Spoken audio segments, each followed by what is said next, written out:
In the local area, so please introduce yourself. Hi, my name is Julia. Is mic on? Great. Hello. We can hear you. Hi, my name is Julia. I would just like to say, Senator Vance and Mr. Kirk, thank you for being here today. Senator Vance, my question for you today is specifically, how will you improve the economy in a way that it benefits 20-year-olds, young 20-year-olds such as myself? Julie, thanks so much for the question. And I want to start out by saying I grew up in a working class family. I'm kidding.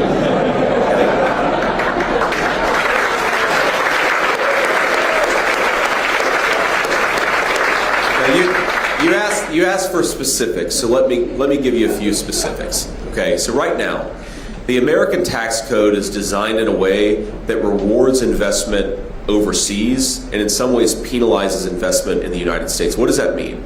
That means fewer factories, fewer businesses, fewer non-factory businesses, whether it's manufacturing or non-manufacturing, are being built in the United States of America. That means we have less technological innovation in the United States of America, and that means our workers aren't earning the higher wages that we want in the United States of America. If you go back to the 50s, the 60s, the 70s, workers were getting consistent pay increases year over year.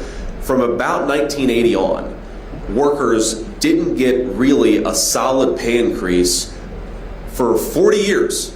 The one exception, the 4-year exception, was when Donald J. Trump was president from 2017 to 2020, because he made it easier to build things in the United States of America, and he frankly made it harder to build things overseas. That's the number one thing, is to change the tax code. And you hear this word tariff a lot, okay? Tariff is thrown around a lot.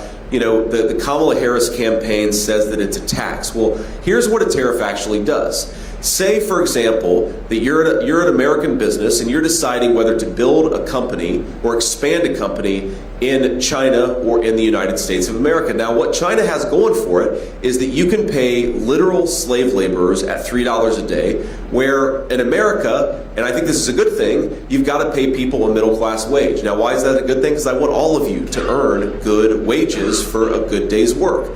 But if you're going to encourage investment in the United States of America, you've got to penalize the companies who choose to make their things in China. And the only way to penalize them is what's called a tariff. If they try to bring something that was manufactured by those Chinese slave laborers back into our country, we're going to slap a big fat tariff and say you've got to pay a penalty to get that stuff back into our country. That's how we protect the middle class jobs of our citizens, and that's how we make it easier to invest in the United States of America. There's a second thing. Charlie already said this, but I'm going to repeat it because it's very important.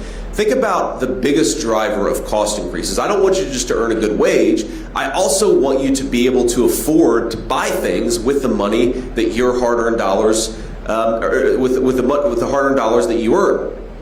Okay, so why are costs getting so high? It's complicated, but the biggest single driver is energy. Think about this. If a truck driver is paying 45% more for diesel, then the groceries that truck driver delivers to the grocery store are going to become way more expensive.